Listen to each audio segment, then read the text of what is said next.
to start. 80 seconds.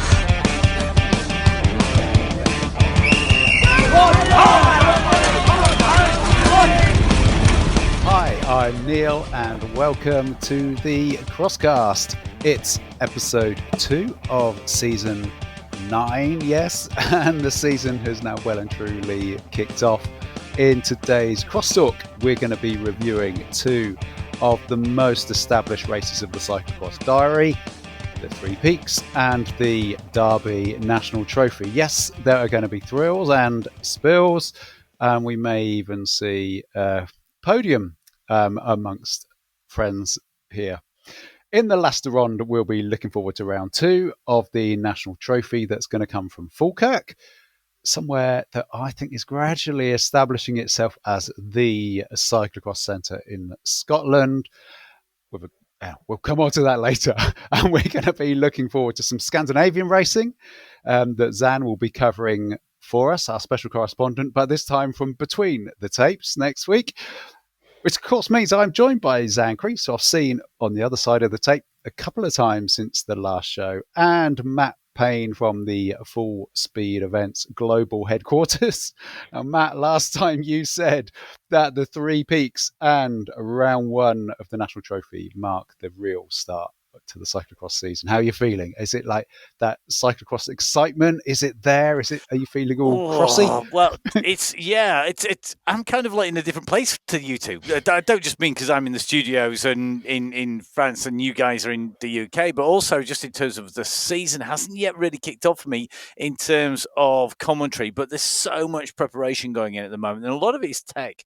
I was thinking about how cyclocrossy I'm feeling, and I've decided that I am. So I think it's probably really about time that I decided that we can now be fully cyclocross. If you are watching on YouTube, we are on YouTube. You know that I now am full 100% cyclocross for the ongoing season. Don't forget, you can watch on at the Crosscast Cyclocross on YouTube. Jump on board. Get as cyclocrossy as I am. Just wait till Christmas. That's all. For those people who are listening to us in the traditional method, welcome. I hope you're enjoying your drive. That's where most people listen to us. Mark, I just said Mark. I was thinking Mark. Matt. I was picturing someone who listens to us on their drives.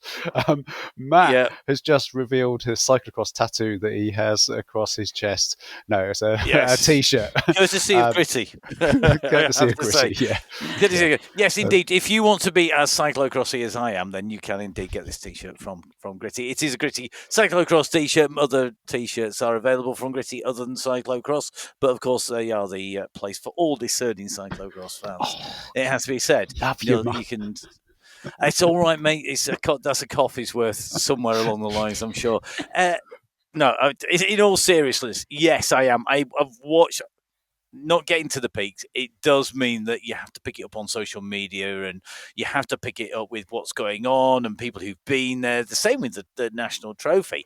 The number of conversations I had, we had a really, really busy weekend here with UCI Cycling Esports semi-finals and then a show on the Sunday morning. And then I was just like trying to hoover up as much social media as I can. And I know I said in the last show that my Instagram and Facebook would delete, but I did realise the fundamental error with that was that I couldn't then see what everybody else was doing. So I've had to switch it back on again, but don't actually expect me to actually put anything on there. But I am just going to become one of those internet stalkers that just basically reads everybody else's posts on Instagram and Facebook about what they've been doing.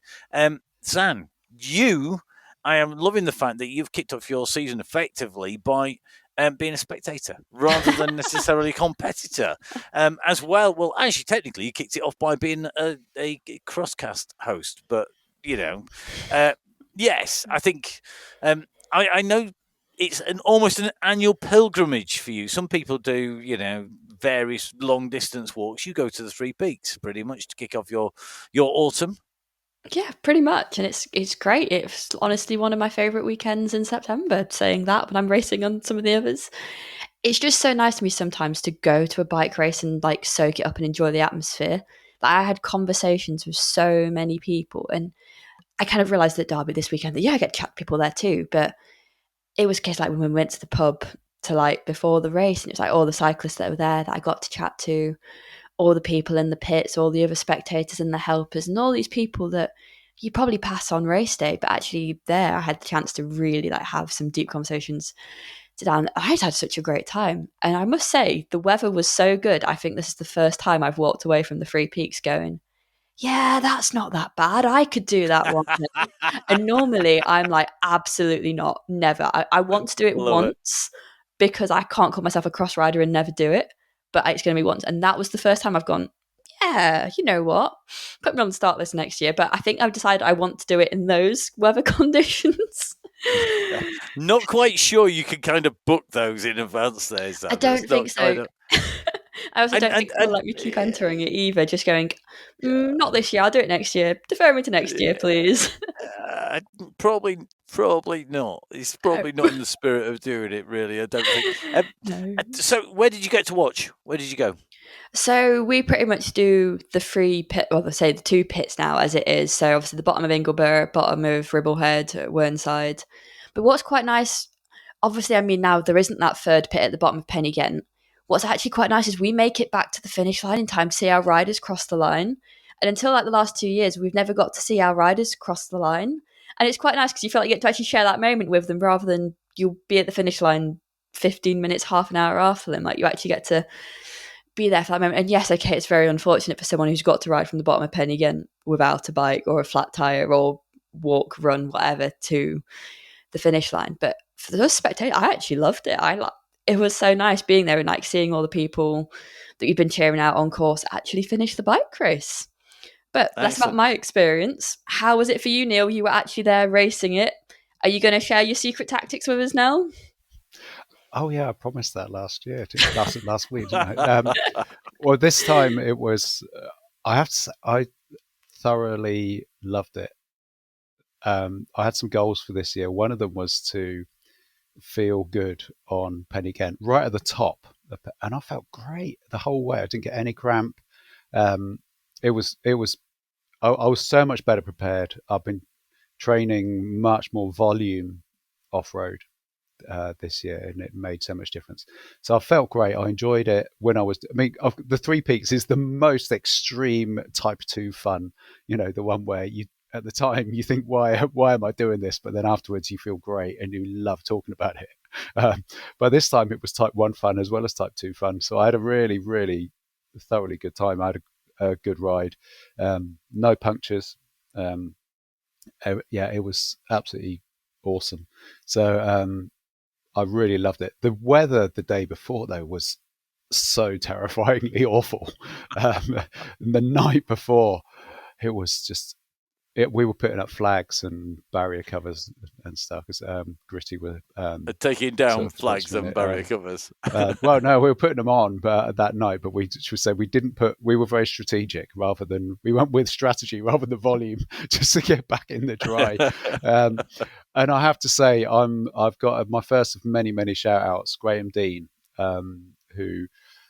Isn't a name we'd normally mention on here, but Graham was supposed to be doing the peaks. He wasn't able to compete. He put out, does anyone want my room? I've got a room booked right in the perfect location the day before. Ideally, I'd like to give it to a competitor. So he said, yes, please. And what a hero. So instead of sort of covering his costs for it, he said, look, pay Ride for Charlie. So we gave a generous donation to Ride for Charlie. And what was really nice is when we got that message, I was working on my bike and I've got a Ride for Charlie sticker on my top tube. And so that was really cool to be able to say, yep, that would be amazing. So yeah, total respect to Graham. Yeah, so that, made a massive difference because we weren't out putting up tents in that horrific weather the night before. But yeah, I say, I really enjoyed it. I was doing a pairs competition with my daughter Lotta, and last year we came second. This year we came first. We won it, which was, we didn't go expecting to. We were hoping to get another podium, and it was, yeah. So we both had. Lotta's ride was bit more incident packed than mine in terms of mechanicals. Nothing too bad, but she needed to stop and do a bit of fettling at one point. My race was clean. I was relatively pleased with how I was riding. I felt really strong. I have to say that was the best thing. Going up the hills, I felt good. Coming down the hills, it's still as scary as ever. And then I was feeling great coming off of the top of Pen Y Ghent. And then there's a bit at the very top of Pen Y Ghent where it goes into some really deep, muddy ruts. On what it's not muddy ruts like you would normally think of in cyclocross, but they're kind of like more like tractor. They're not tractor ruts, but that's what they look like. And I honestly don't know what happened, but I just hopped into one of those. Yeah, I was on the top of. I seriously thought this probably isn't great. Hopped into one and because I could see it was about to finish. Comfortable in there, and then suddenly I was flying. I really don't know what I hit. There must have been something in there that caught the wheel or something, which was fine. It was quite spectacular. I got back on the bike. I was fine. And then just as I got a speed again, my head was thinking of 100 things and only had capacity for 20 at that point. And then went off of there are some they're almost like jumps actually at the top there. But I grabbed the front brake. That I know that's what happened. I grabbed the front brake because I just wasn't relaxed, wasn't thinking properly. And had a big crash, really big crash. I did the full bingo card. I'll tell you. So, I mean, what do we want on the bingo card for? If I just say shoes, what do you think broke on my shoes, Matt? One of your favourite things. I'm going to get sued one of these days, so I'm not going to say. But maybe it's something that sticks out from the shoe might be quite a vulnerable thing. Yeah. And if it's a delicate mechanism, maybe that's not a great idea if you're going to crash on it. And maybe if you're looking at something for off-road, it might want to be quite robust. It was the line that snapped on my shoe, on the ratchet strap. Broke. Would that be something really thin and made out of really fine material instead of a big thick chunky bit of plastic? The actual ratchet stayed on, but the line bust. So there's nothing you can do about that. You can't even snap the ratchet back on. So I had to ride I'm gonna have a down sign. Luddites are off. Fortunately, so I had that. I had the bike making sounds the bike shouldn't make. Was the bike okay? Never mind you. Was the bike all right? Apart from the sounds it was making and the fact that one of the levers was pointing the wrong way, I had holes. My biggest regret, I have to say, is that no one took a photo of me. I had what's known as Three Peaks knee, the one where you've got blood trailing down your knee. And I didn't. No one got any good photos of me. Looking badass. Come on, if you're out there, you went to the Three Peaks and you got a picture of Neil with blood on his knee. He needs this. Yeah. I might. So I had every, both knees, elbows. Don't say it out loud, but I might have done a rib because it's still painful a week later. It was actually worse than I thought it was. But my helmet, so it was like I had the full bingo card. you did. Now with your bike was all right. What about the kit? Because usually, whenever I've gone airborne, I've kind of looked like when you see those sort of Tour de France cyclists, particularly if you're in Lycra, Tour de France cyclist, and there's like exposed bits that shouldn't be exposed necessarily. How were you? How was the kit? Immaculate. No way. Honestly, no way! I was so relieved. I thought I should frame this and use it for marketing.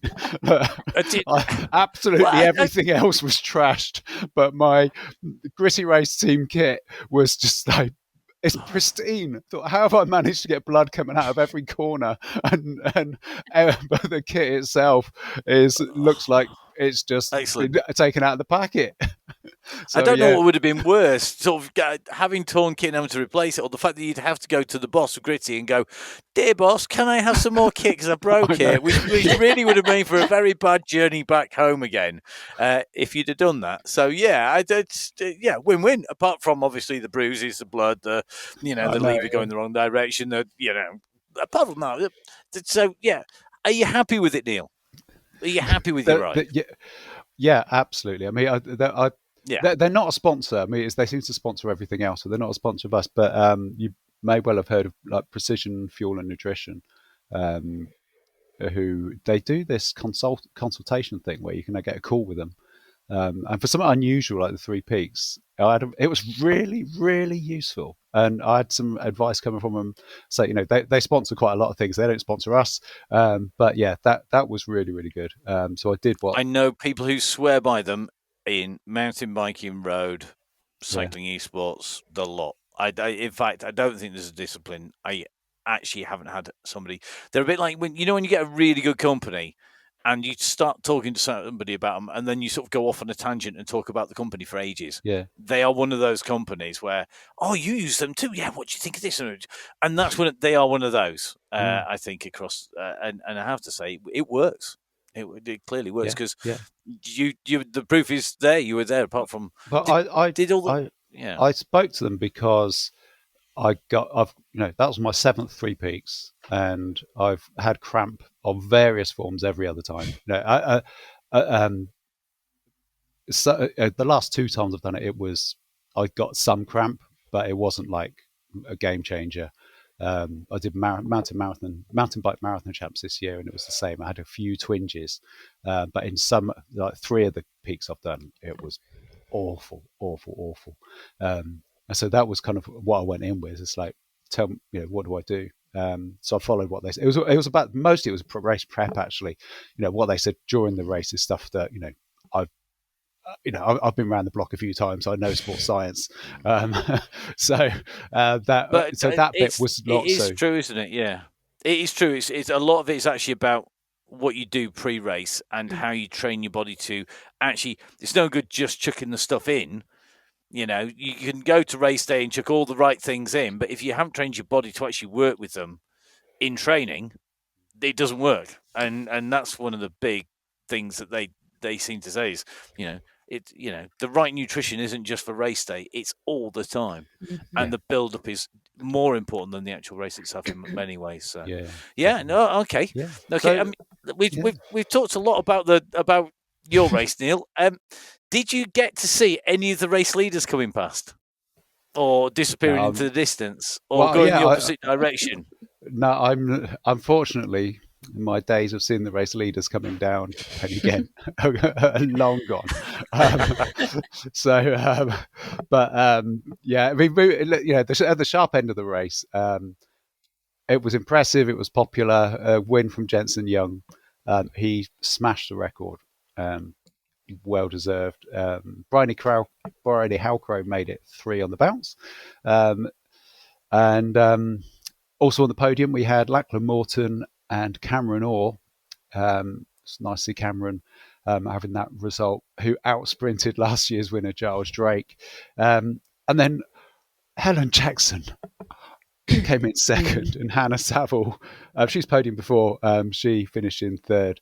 I mean, all of them, they're absolutely awesome riders, all of them, in all kinds of different ways. How were they, Xan? How were they looking? I mean, you must have seen some of the leaders coming through much more than I did. Yeah, so obviously we got to see bits being in like the feed areas. I think the first thing I saw is Jenson got to the bottom of Ingleborough first, or Coldcoats, which is where the pits are. And then the 3 behind him, so it was Giles, Lachlan and Cam, they were together, and I was like, ooh, that road section by himself when he's got that group behind him is going to be hard. But he just carried it. Like, he got that gap and pretty much kept it out. But the speed they are coming down those descents is absolutely insane. Like, I like to think of myself as quite confident on a bike. And I watched how these riders are handling the Three Peaks, and I'm like, wow, you are on like another level completely. Yeah. And I have to say, when Helen Jackson came through, I was like, that was a lot quicker than I was expecting when I was at the climbs. And obviously after the first climb, I started to be like, well, okay, well, that's where she is today. But she put out an incredible time, especially to say that, yes, okay, she's probably got the experience from doing it before, but she's not one of the youngest competitors by any stretch. So to see her do that well in a race this hard, she has my full respect. I know. We mentioned her last week, but I wasn't expecting her to be that good. I mean, Yeah. it was just, it was absolutely phenomenal. We'll mention something relating to this in a moment, but it's kind of the class of Helen Jackson. It's just absolutely stunning. Can I put an honourable mention in there for Matilda McKibben? Yeah. Of CJ O'Shea, because I think that is a really good performance. Under 23 rider coming in, taking 5th place. It's always good when you got younger riders coming through, and I think that for me really, really impressive. Ride by definitely. her. We know she's a great cross rider. We know she's a good road rider. But to come out and do that, I think that it bodes well for the future as well. Yeah, so she won the under 23s, ahead of Lotta in second. I'm really sorry who came third because I can't remember who it was. Hannah Saville. Yeah. Oh, in the under 23. So, the under. So under 23 was Matilda McKibben, Lotta, and then Daphne Jones. Oh, of course, it was Daffers. It was her first time. Rumour was that, she had an entry onto Glentress 7 for the day before, but she didn't actually do Glentress 7. So that would have been kind of a little bit crazy. Yeah. But I know there were just a little. Yeah. Just a little bit. And then Matilda McKibben with her dad, Sean, they were third in the parent-daughter, and then it was Dave and Elsie Haygarth in second, and then myself and Lotta. Obviously there's lots of other categories, but those are the ones that were perhaps closest to my heart on the day. What's so amazing with this is you do get this absolute love-hate of the race. There are some people that do it who come to the end of it and it's just like, what was I thinking trying to do this? Without doubt, without exception, literally I've never heard anyone get to the end of it and say, I don't know what all the fuss was about. And so many people, including like Daphne Jones, for example, who just mentioned, she is a proper classy rider. She'll take on anything. Doesn't matter what the sport is. If it involves danger and mountains and rocks, Daffers will be going at it. I think that, but she came back. And that says a lot about it, really, doesn't it? Yeah, she came to finish. It says a lot about her. Yeah. She said that was. Yeah, she said, I think I might have underestimated just how hard that was. It's true right across the board. The other person that I saw who went past me up Ingleborough at pace was Kate Eady. And I was just thinking which one. Lots of people went past me. No, Kate Eady. Kate had a really, really strong ride as well. Kate is anything that she does, she's going to perform really, really well on. Yeah. No, Kate said something really funny to me. She'd basically said that she'd braced herself for how hard Ingleborough was, and I mean the climb.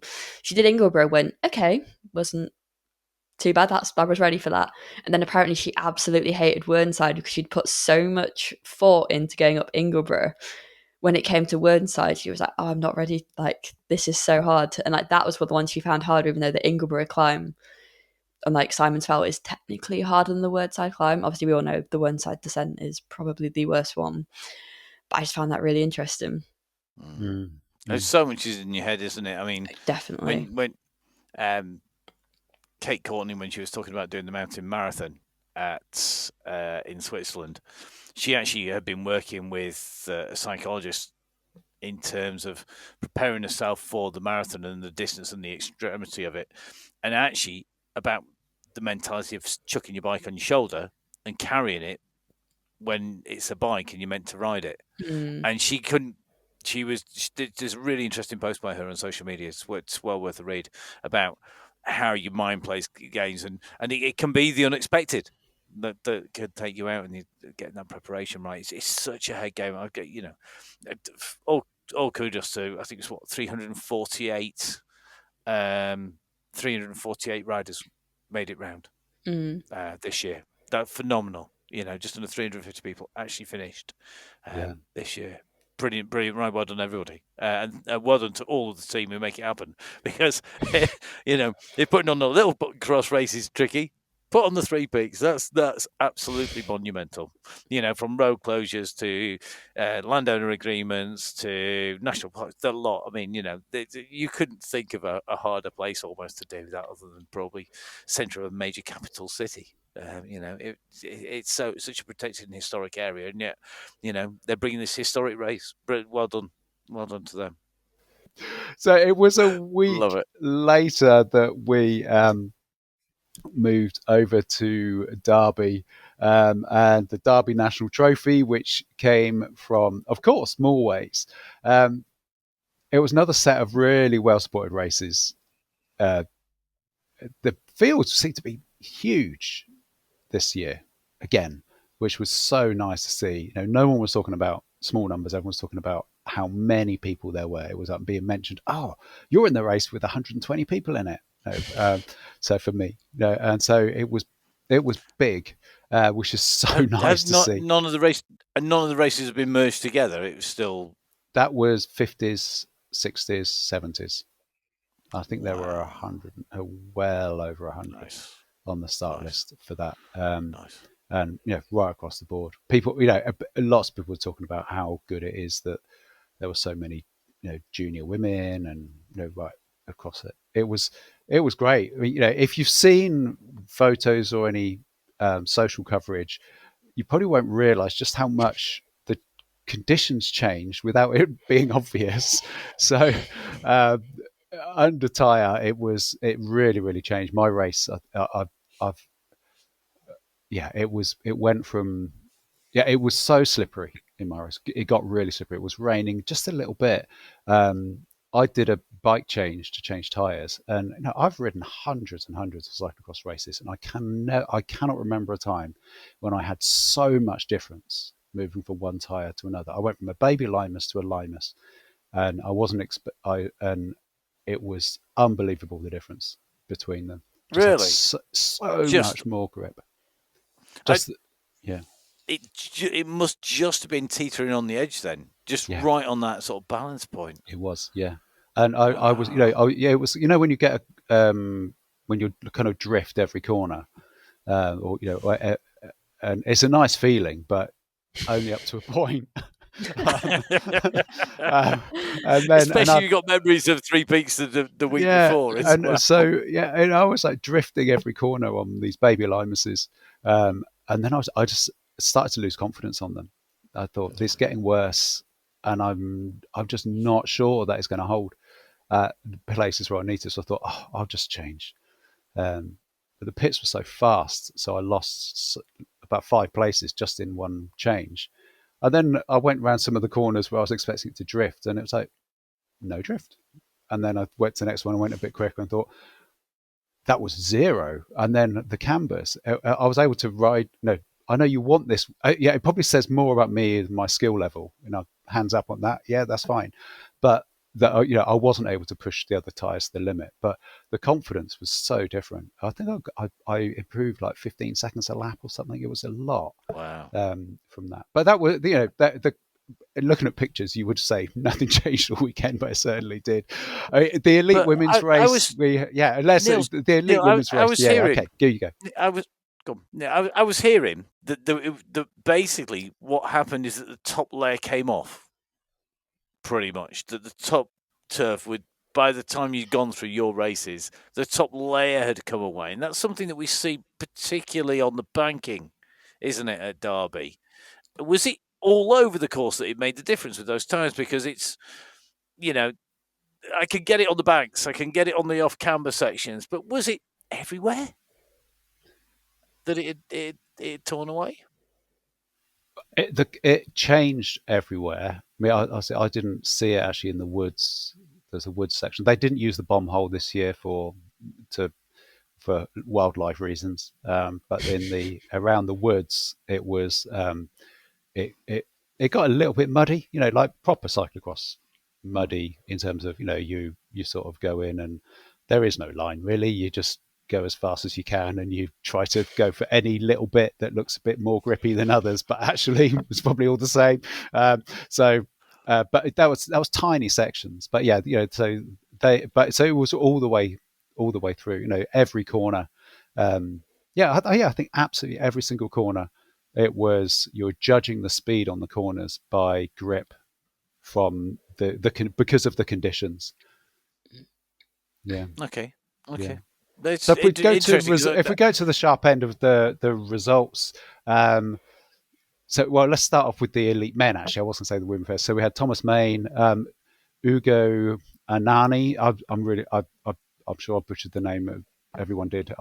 Who a French rider who had come over for it, and then it was Oscar Amy who finished in third, and then in the women's race, Ffion Gilbert ahead of Alana Day, who finished ahead of Anna Kay. That women's race was. There's so much to say about that women's race. Zan, you were in it. You were with that group that, let's first say Ffion Gilbert. I mentioned her in last show, just how extremely strong she's looking. And I think she'd gone up in that. It was amazing. She was so strong. And then the group behind where there were like 2 or 3 of you, and then it turned into more of you, and then there was this chase group it was like this pack of like 6 of you. It was amazing. Yeah, definitely. This is definitely one of those races where I feel like as a spectator, it must be insane to watch. And I reckon for like the people in the crowds, it's great to watch. As a rider person, I think for my style of riding, it's the race I hate the most. I just want to ride away from people and be away from people and ride my own race, because as soon as you're in that group, you can't take the line you want. You can't go at the speed you want. The bits where normally you'd be able to like make up time or go that little bit faster than everybody else, suddenly you can't because there's a rider in front of you. So when you used to be able to pick everything you wanted, it's now you're basically at the mercy of whoever's in first. But you also don't want to be the first person because otherwise you're pushing all the wind. So as a rider, personally, I just find these races so stressful. And you're constantly having to think of the tactics. Am I in the right place? Can I bring back the rider ahead? Is that rider completely gone? And there's so much like mental gymnastics you're going through while also trying to ride a bike and stay on the bike. But yeah, it was definitely an insane race. Ffion went on that first lap and that was it. No one saw her again. There were definitely times where the gap came down a little bit and got times where it went back up a little bit. But to have that straight on that course, because what again you might not be able to see is the start straight wasn't that bad, but you then turned left and went on that felt like forever into a headwind. And whoever was rider 1 at that point was suffering. So when she powered away from everybody else on that section, it's like, okay, the pure power you have over everybody else in this race is insane. Because personally, I tried to get away from the group multiple times because I did not want to be there. But as soon as I hit that headwind straight by the pits, it was so hard to stay away. And both times that's where I got reeled back in, because it is just, if you're on your own at that point, unless you have the power that Ffion clearly had, you are coming back. But no, it was a really exciting race. And when I take myself as an athlete out of the situation, I'm like, that was really cool, because they had moments where there were like 2 or 3 of us up the road and the groups behind. And I think what was interesting is how much tactics played a part. So one lap, there were either 2 or 3 of us. I know there was me and Anna, and this sounds awful. I pretty much always was first or second wheel, so I wasn't necessarily always sure who the extra rider in the group was. I think it was me, Anna, and Alice Colling at this point. We'd pretty much got a gap, but none of us, because we were all quite small technical riders, none of us wanted to lead the headwind. So we all kind of sat up and looked at each other. By the time Anna actually went, fine, I'm going to go, we got to the headwind straight and it was like, oh, sugar, the other 4 riders are now on our wheel. And it was that moment of, we should have just kept going, because we've gone from 4th place guaranteed to you've now got 8th place with you. But it's those things, and for a lot of the British, it's so good that the British riders are so strong because they're also getting these opportunities to learn these tactical things. Because when they go out to Europe and they are racing with 4 or 5 riders, they're getting that chance. And it's just, even as a rider and someone who wants to do well in the race, it's so good to see how strong British cyclocross is getting this season. Mm. And people have got such different styles. But you were up there early on in the race. It was Hope Inglis was with you. It was kind of and she kind of dropped back a little bit and then came back again, being brought up. And I said to one of my teammates, Rich Edge, about halfway through the race, and he didn't believe me, and I was quite pleased that I was proved right. You know when the Eleanor Day-Jaws music starts, she was kind of about 20 seconds behind, and I said to him, no, a group of about 4 of you, I think, ahead, including Ffion. I said, Eleanor's going to podium on this. And she just, because she had just had that look about her where she's composed about half distance. And if she's got 20 seconds, if she can see 20 seconds up the road and someone's there, well, of course, it's like, yeah, okay, I can close that. And so, and then it all came together for all kinds of different reasons. And then that last lap, it was pretty chaotic. I think you came over the line 4th, but if you look at the timings, you've kind of got 20 plus 23 seconds, 24 seconds, and then with Casey, Hope Inglis, and Alice Colling. And you're all kind of like untied in the number of seconds. Pretty much, it's whether your foot is at the front or whether the rear, the timing matters to whether you get the same time. So it was so close. But yeah, it was awesome to watch. Tell me, Xan, I'm sure I saw you at one point. I think you were going out and practice, and you had something really grippy on the front and almost like a file tread almost on the rear of your bike. Yeah, so I went around in the morning practice on both what it's like. So I run the Schwalbe. So some people find it interesting. I run a tubeless setup rather than tubs. So I run Schwalbe tubeless tyres. So I went with what they are. So it's kind of like their intermediate. So their Typhoon, whatever you want to call that tread. And then I was like, I've got too much grip.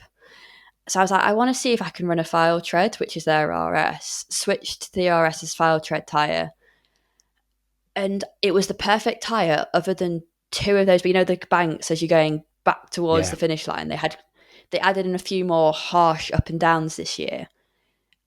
And there were 2 that I could only just ride. And it was almost like, I'm not sure in a race in a group, I'd get up this with a file tread on. And I was ashamed because I was like, it's so fast on the rest of the course.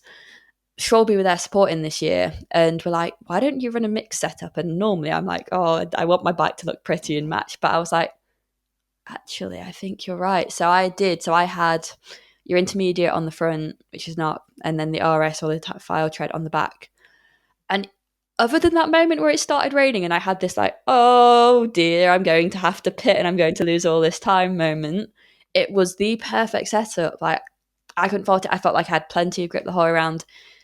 And I think it's my style of riding. I like the technical stuff. So if I can run a setup that's going to make me faster, I'm going to do it because I want all the speed I can get. And that's what you raced, was it? Yeah, that is what I raced. Oh, so wow. It felt brave because I was looking around. I was like, there's some like, I think the challenge like kind of middle was like a Flandrian. There's like intermediate tyres. Nobody else has gone anywhere near a file tread. This is brave. But I do think like the majority of the rides in the UK are running tubs. Controversial or not, I do think you get a bit more grip on a tubeless tyre than a pure tub tyre. So I think there is some element of that my file tread is probably a bit grippier than a tubular file tread. But all I can say is it worked for me. Yeah. The jury's still out on that. I didn't see anyone obviously have problems with tubeless tyres this weekend. I saw a lot of proper front end contenders have roll tubs this year, and I'm not going to name names, but anyone there would know where it happened. A lot of roll tubs, and and this is the first race of the year, and it's when people's gluing is, and the glue compounds and stuff is all tested, or the people have got them done by somebody else who didn't know what they were doing, and I saw all of those. There were so many. I saw all of those, which were happening. Now in the elite men's race, Thomas Main took the win, but it wasn't all his own way. He came into the. I'm not sure why he came into the pits, but he wasn't happy quite early on, and he dropped back.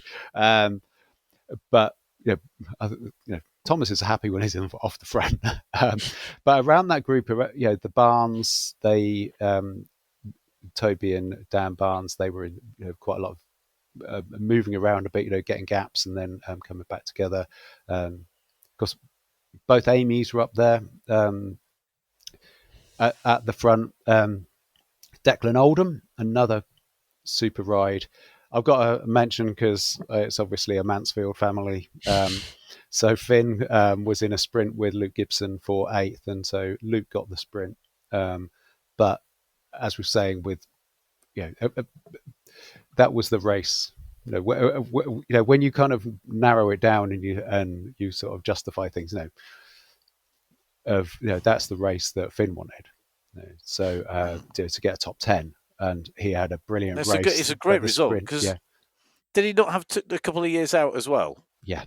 Am I right in thinking he's had a couple of years off the bike on the way through? So to come back and to get a top 10 at the trophy is a great result. And I know he's certainly looking lean and mean at the moment and focused, which is what you need to be. A bit like Ffion Drake. The focus is there, the dedication is there, putting the miles in, putting the Ks in, putting the training in, and getting it all right at the right time. And it just comes off sometimes. It works, and then it's just harnessing that and keep. Once you've got that form, keep going with it. Exactly, yeah. And fourth British senior, which is pretty good going. Because others ahead were under 23s. So it's when you kind of narrow it down, that's an amazing result. So obviously obviously you're proud as a dad, but when you see someone literally from the moment they were born, and kind of work hard for the last. Getting on for 20 years since he started riding his bike, it's the same with you, Xan. It's like you've been doing this forever, and actually, when you get seasons where kind of things come together a little bit, it's great. And it shows you the quality, doesn't it? When you got Ugo Anani, who is, he's top 30 in the World Cup. He was 30th in Horse last year. He's 35th at probably at Havre, I think 20th at Dublin. He was top 10, I'm pretty sure, in Pontchâteau at the national champs in France as well. He's a regular on the Coupe de France scene. He's no slouch. He's not slow, and yet he didn't win, and he was. You look at the time gaps when you go back and. Between, you're talking about the time gaps in the women's race. You go time gaps in the men's race. It's still really quite tight up there, and some really close battles. And I think, again, like Xan said, for the women's racing, for the men's racing, it's good. And particularly when there's so many youngsters, Oscar Amy, Alfie Amy, Declan Oldham, Luke Gibson, Spencer Corder, Rowan Baxter. Joel Hurt. Joel Hurt had a great performance in the 3 peaks the week before as well. And no surprises to see him up there. He's a super talented rider. Yeah, super talented rider. Yeah. So one of the things that we can't go away without mentioning, a few things. One of them, Peggy Knox has been the absolute star, winning absolutely everything, and this time Zoe Roach came along, and now they're in the same category, and Zoe was much classy. Yeah, well, they were both classy riders, but Zoe really was on it and had a big gap. 46 seconds, wasn't it, at the end? On a course like that in those conditions. Yeah. To get a gap on, we know how indomitable Peggy has been, and yet Zoe's, has been class for years. And we're talking about riders who are 16 and 17. We're and they're riders who already have a palmares and a pedigree that people would be very, very happy with if they ended their career with the kind of results they've already got. Yeah, for sure. And great. Yeah, if we go even younger, much younger, and I'll move on to another topic here, is okay. We did have Kate Eady racing twice in the weekend, as is her way. The good race, but one of the most impressive riders of the weekend was the youngest Edie's, whom some people might have seen around the cutest kids ever on their little balance bikes, and they were pushing riding their little tiny bikes, pushing them around the course after it had been taken down when we were packing up, like following the line, and brilliant. And they were going around, balance bike, went up to the hurdles. Those people who were there will know how hoppable they were. These hurdles were about the size of these kids, and they were still climbing over them and taking their bikes with them. It was like, that's the way to practice. It was their three peaks, wasn't it? Almost, it's like the dry snow wall for you is the hurdles for them throwing the bike over. But if you come up to, say, the under 14 girls, the under 14 boys, I suppose, as well. But some of the smallest riders tend to be in the under 14 girls. The hurdles were above knee height, and although, of course, they were legal hurdles, because they were on such a high slope, your foot was probably about 15 centimeters lower than the bottom of the hurdle where you took it off the ground. And then, so one side it was probably like 55 centimeters, the other side it was like 35. So from the slope of where you were going, and actually in some ways they were so hard that it was almost made the difference less noticeable than other years, because everybody was having to just bumble their way over them. A few people tried to bunny hop them. I know people did. Now I have my sources out there. I'm not going to reveal who they are, obviously, but I have my sources out there, and apparently Ugo and Annie, he bunny hopped them, and I think Oscar Amy also bunny hopped them in practice, and there was one of the juniors did it as well. Oh, there were several. Practice. There were several that were doing it in practice. We know of. Yeah, but would you do that in the race? It's risk versus reward, and I know they were deliberately placed. I have it on good authority. They were deliberately placed to make not only the placement of the hurdles, but the section of the course running into the hurdles to make it basically a run, because that was your only run. Am I right in thinking? Yes. And that for me is one of the integral things of cyclocross. If you do not have a dismount, your hurdles are there to force a dismount, and people have got so good at hopping them on the flat, and even with a good run up on the early part of an uphill.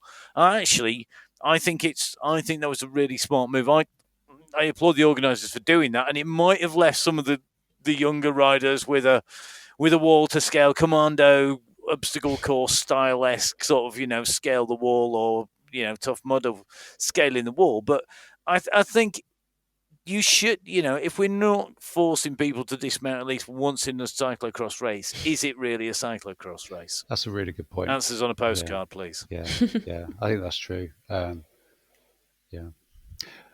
It's a mountain bike race, if not. Or a crit. Take your pick. And at that, let's move on. So let's look forward to what's coming up, and let's enter the Lasta Ronde. So in the Lasta Ronde, we look forward to what's coming up, and we've got a few things to cover. The first one is round 2 of the National Trophy. That's going to come from Falkirk. It's a corker, isn't it? It's an amazing venue. Derby delivers us all of that 20th century sporting heritage. Falkirk delivers us a very different type of heritage. We've got antiquity, we've got a bomb hole, or have we? Many people will know and love that previous course. And I can tell you that this course is, I won't say it's completely different. It's not completely different, but it's largely different. But it's a great venue. I think it's one of the venues that it's not just a great geographical venue, or it doesn't just have great geography and history, but it's got a team that appreciates riding it, not just designing it and racing it. And I think also they thoroughly understand the sense that you can make a course that's great to ride and it will race absolutely appallingly. And actually, you need to make a course that races well and not just rides well. And it's something that not everybody gets, for sure. And you can walk around the course and go, God, that's going to be great. And then in the race, it's not. And I think they really appreciate that. Yes, you've got the Antonine Wall, which is history since I think it was 142 AD, if I remember correctly, when it was built. Probably it's around that time period. I mean, you're talking. It's 2,000 years old, basically. It's just under 2,000 years old. You've got that. You've got the gateway through. You've got the drop down. You've got the Falkirk Hall, the manor that it's looking out on. You're in a fantastic venue. There's loads to see and do around it. And it's got a great course. I'm really intrigued. So Neil, what have they done to the course? Because I love the old course. I thought it was proper cross everywhere, and there was nothing you needed to change, maybe with the exception of the start, because that was my least favourite part of the entire thing. But that was just because I'm not a fan of doing a 90-degree turn in about the first half. Yep. Well, I've been in touch with Fraser from Falkirk Junior Bike Club. Cracking club. They've got to be well up there on contributing the most into cyclocross. And Lotta, who I mentioned before, she's a coach there. She lives in Stirling in Scotland. So she's got all the inside information. And first of all, if you normally race close to the many Falkirk riders who go all around the country, just follow them.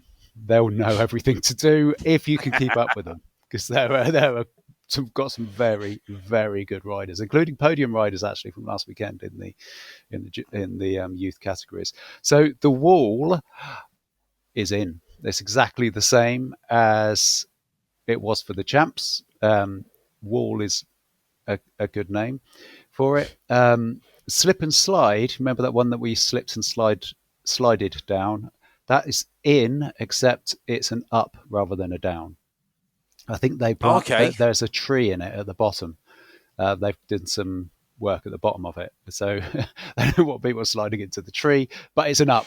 But don't worry, there's still plenty of steep descents going into the avenue. If you know where the avenue is, I don't. So don't worry if you're looking Is the avenue not the roadway through I the think middle it is. of the... I think it is, but I can't guarantee through the it. gateway. So there's still several descents into there. There will be some leg-burning climbs. There's going to be the off-camber turns like last time.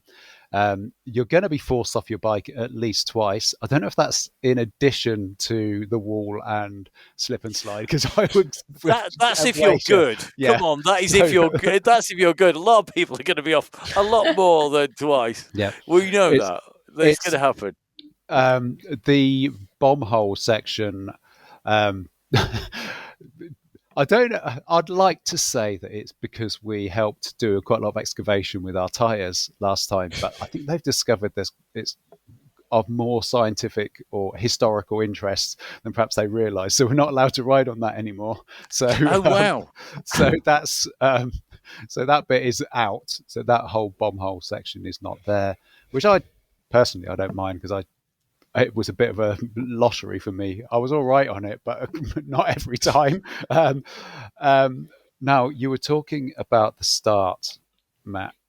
There's a fast new start. There's a new start. Okay. And the course so there's a new start to the left of the house, and the course is going to go right through the event village, which will be fun.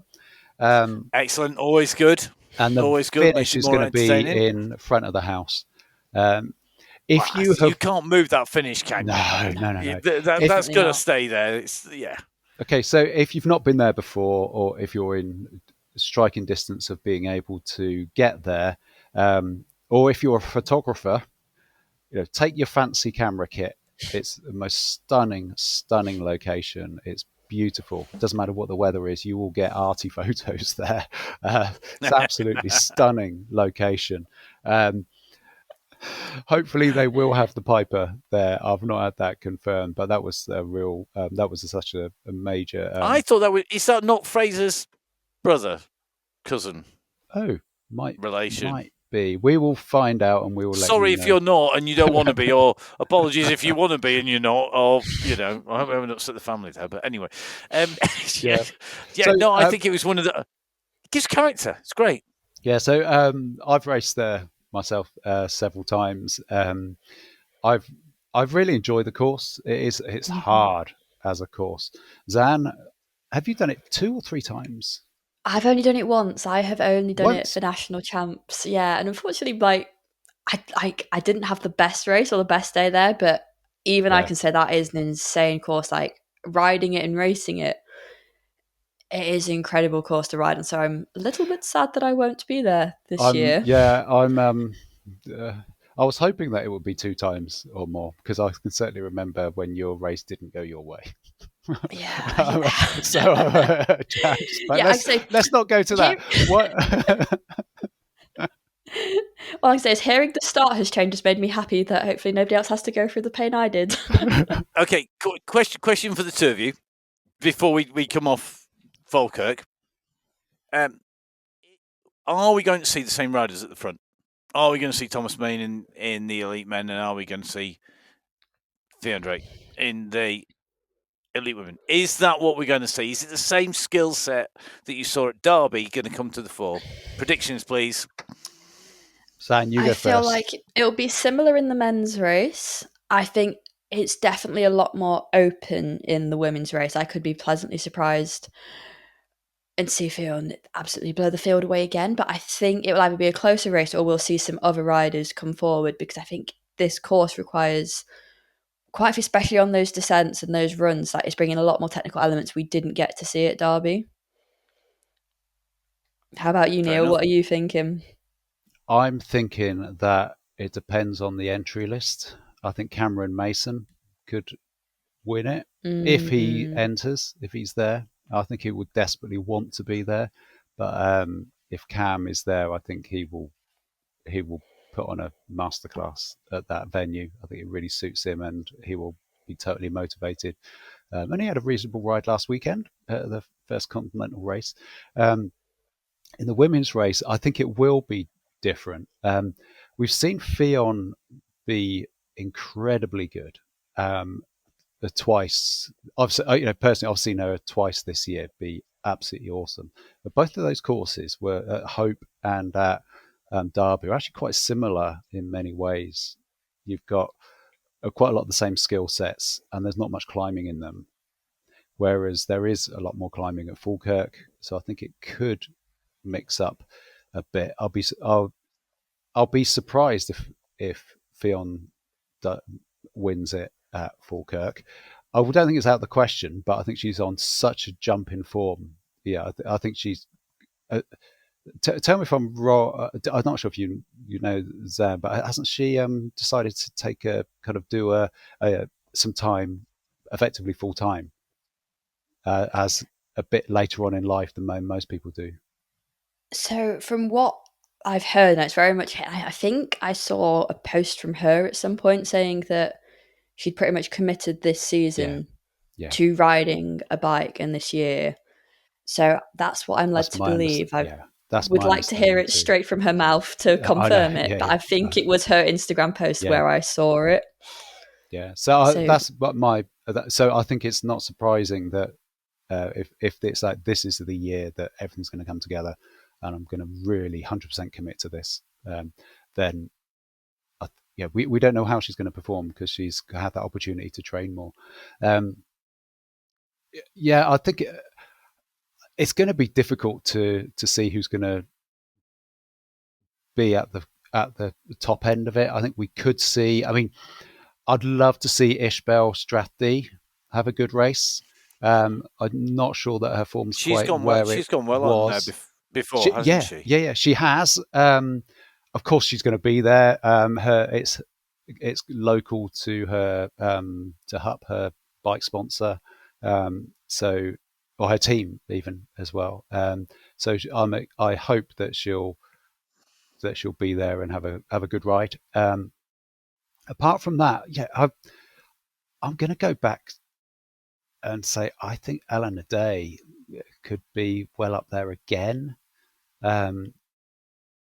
because she, it's kind of quite climby. Of course, yourself, Zan. You're not going to be there, are you? But we'll come on to that in a second. But the other thing I think to get in the back of your mind is I think that it could be a bit of a preview for what we see at national champs going forward several months, because it probably the conditions will be fairly similar, even though it's January. It's going to be so well drained at national champs, and I think the amount of climbing and some of the skills that you need are there's some similarities there. So something good to have a look at and to think about when you're there. But Carl, we've mentioned it a couple of times. Another series of races we want to mention this year. There's a Swedish series that you enjoyed. You went to. You raced the whole lot last year. Are you going again, Zan? Or have we already let the cat out of the bag? No, I am indeed. I think that's quite obvious. I think that's the only reason why I won't be at Falkirk, because as I say, it's a course, especially after my previous race, that I'd love to go back to and try and do it a bit more justice. But having looked at it, for me, that like the chance to go to Sweden, we've been invited back to go there for the double, like, because there's 4 races over like 10 days. It's hard to say no to, especially when I loved the courses so much last year. And sometimes I find like the competition in Britain is great and it's lovely to have, but sometimes when you take yourself away from the British riders, where you maybe don't know where you're expected to finish, like it takes a lot of pressure off, and you could really go out, ride a bike, and just think about riding a bike, which sounds so silly, but it just gives you that other opportunity, something a little bit different, which is what I love. And yeah, I'm really excited. There's something special about traveling across the world racing your bike, particularly cyclocross. So I can't wait. I think for me, it's going to be really interesting to see how. Sometimes when you go for your first sort of series and you ride abroad and you do a series of races, you sort of have that initial buzz. It's then sort of second and third time that you really get the love for doing it. And I think and I think all riders really. It's very easy to get stuck in a rut and always ride trophy or always ride your local league or always ride. Go out and ride something different. We're in a situation now where we're racing on the continent. In some ways, people are saying it's cheaper than riding in the UK half the time.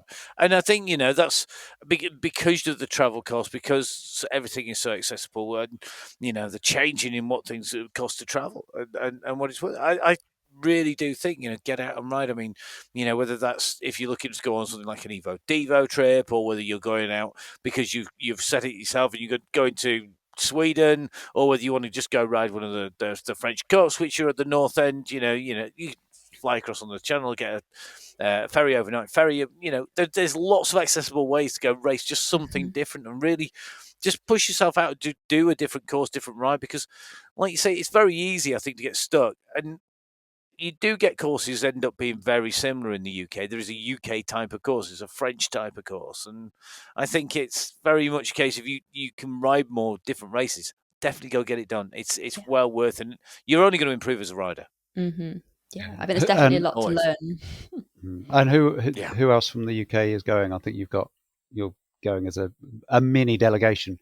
Yes, yeah, we have a little mini team. I think we actually have more support than we have riders. So there's me and Dan Clark, who rides for Magic Speed, who will be going out together. So they're staying with us. Like, we try and see if we could find a few more British riders to come out of us this year, because, as I said, I had such a great time there and thought it was such a great race. It's like, it's nice to go and also support them. So as us, and then we've got another lad from Magic Speed who's coming to like help look after us. Obviously, my partner Jonah as well.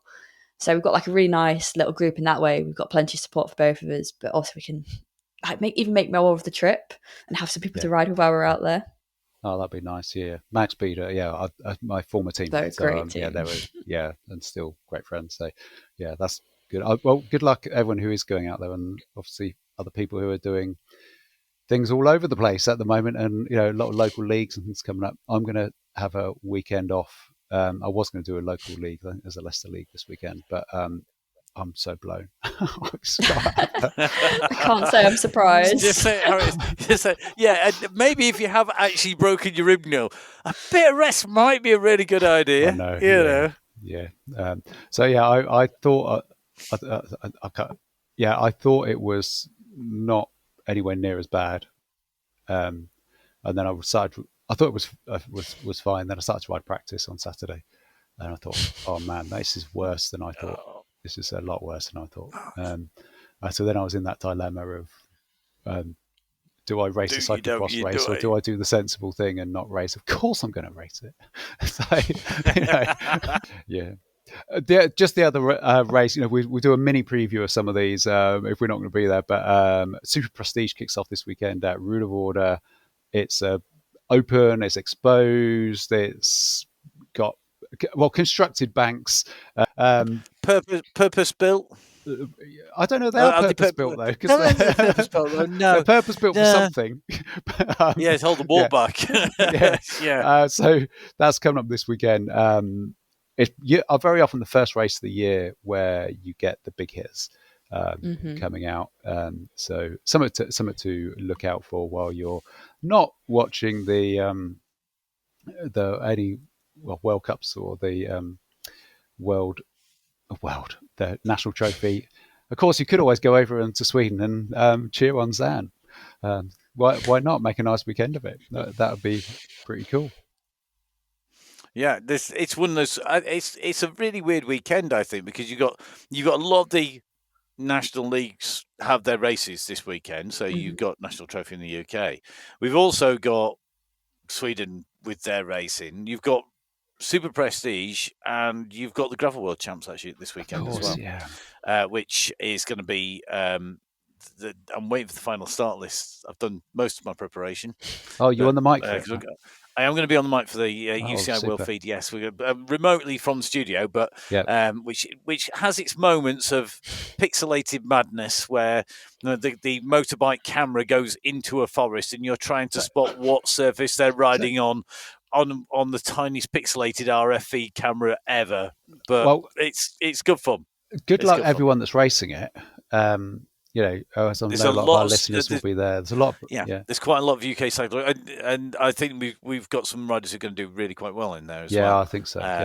I've not looked. But yeah, really good luck. I mean, if Jenson Young don't look until the 8th. Don't look until the 8th of October. That's when the start lists are out, basically. So, and if you listen to this after the 8th, you're fine. Go onto the website.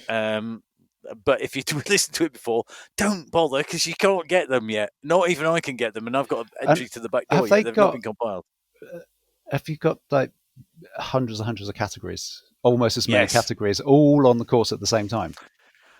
Yes, basically. It's very much the same style that we've seen in previous years, where you're going to see the elites come charging through, and you've got Saturday and Sunday racing as well in the timetable. So it is a real. It's going to be. It's always I want to say it's always entertaining. That's probably an understatement. It's one of the most difficult ones from my point of view, because actually, we get the women elite setting off first on the Saturday and the men elite setting off first on the Sunday. But then, because it's always in laps, you often see people being held at the side of the course, and you're trying to work out who's what's where and when. And there are literally hundreds and hundreds of riders out on course. It'll be very interesting to see how it plays out this time round. It's near somewhere I think, near Maastricht. So it's actually going out from Maastricht, going east from there into Limburg. And it's an area where a lot of the cyclocross is. So I think the B Mine Cross is not far away. Maasmechelen, just up the road as well. It's going out into the forest you often see in the background there. So, yeah, it's it's proper cyclocross heartland. It's just going to be gravel riders doing the same. And the way the weather's been going, it might be more cyclocross and gravel. We'll see. Not that I ever dare say that on an international gravel feed, because that would indeed get me a lot of abuse. Even more. Yeah. Cool. But it's good luck to everybody who. So you're on the mic for that, Matt. Is that Yes, for the UCI will feed. So that's right? UCI YouTube channel plus any broadcaster that takes it that don't have their own commentator. You get me. If they do have their own commentator, you'll be lucky and spared my vocal tones. But anyway, let's come back to cyclocross. So Xan, you have a great time over in Sweden. How can we follow what you're up to, and what's the best way of finding out how you get on, kind of as close to real time as we can? Perfect. So for anything purely me related, that'll be just Xan Cruise on pretty much all social media. So that's Facebook, Instagram, X, Twitter, whatever you want to call that on TikTok. And then also you can follow Xan Cruise Racing, where we'll be posting like live race updates during the races in Sweden if you do want to try and follow along with those. Yeah, Matt, where can we find you? Not that you'll be posting anything. Well, you never know. It might actually happen at some point. I do post it, but you can get in touch with me, which is always good. You can get in touch with me on Instagram and on Facebook. It is at Matt Fixer Pain on those. Do give the gravel a watch if you are stuck in between watching real racing at the side of the course somewhere, wherever that's going to be. And don't forget, of course, that support the riders and support the teams. I said it last episode, and I'm going to say it again. When we do our job well, as commentators, as pundits, as whatever we do in the sport, in the business side of it, you actually are focused on the riders and the racing and what they're doing. And that's the important thing. So support them, support the team, support the riders, support the people who support the sport like Gritty. And you can get a hold of Gritty. Neil can tell you all of the links. Yep. So if you go to online, we're at Gritty Kit on Instagram, and you can find us at gritty.co.uk. A couple of new products that have come out, and they were so popular at the weekend. I was so pleased. As well as the normal kit, we've spent a long time, months, designing some studs, which is designed by a chartered engineer, and i.e. me, which is specifically for what I do. Cyclocross, and so this has been a bit of a personal pet project here. Yeah, it has, and so it's been great. So down to materials and the whole lot. So I can talk for a long time about these. So they're manufactured. They're called Rutland because they're manufactured in Rutland. We call them the Rutland studs, and of course, and then it's kind of a nice play on ruts and stuff. Although if you're riding ruts, that's good. Really, it's good, isn't it? Did you think of that deal? Well, we were just working out a name, and then suddenly it. Come on, was it you or was it the boss? We never credit. It's the business. We come up with the whole lot. He's stirring it, but yeah. But Rutland. It's brilliant. Really good name. But it's made by it's made by a cyclocross family who own the business there that does precision engineering. So it's everything's perfect on it. Tested him with a team, and yeah. So it's there. I was using them last weekend in Derby, which is probably shows my lack of grip where I should have been on the bike. If I was Xan, if Xan had them, she wouldn't have needed them, but it was on those switchbacks. And I thought, I'll test these, but yeah, they're designed so they don't catch, they don't clog, but they give you plenty of grip.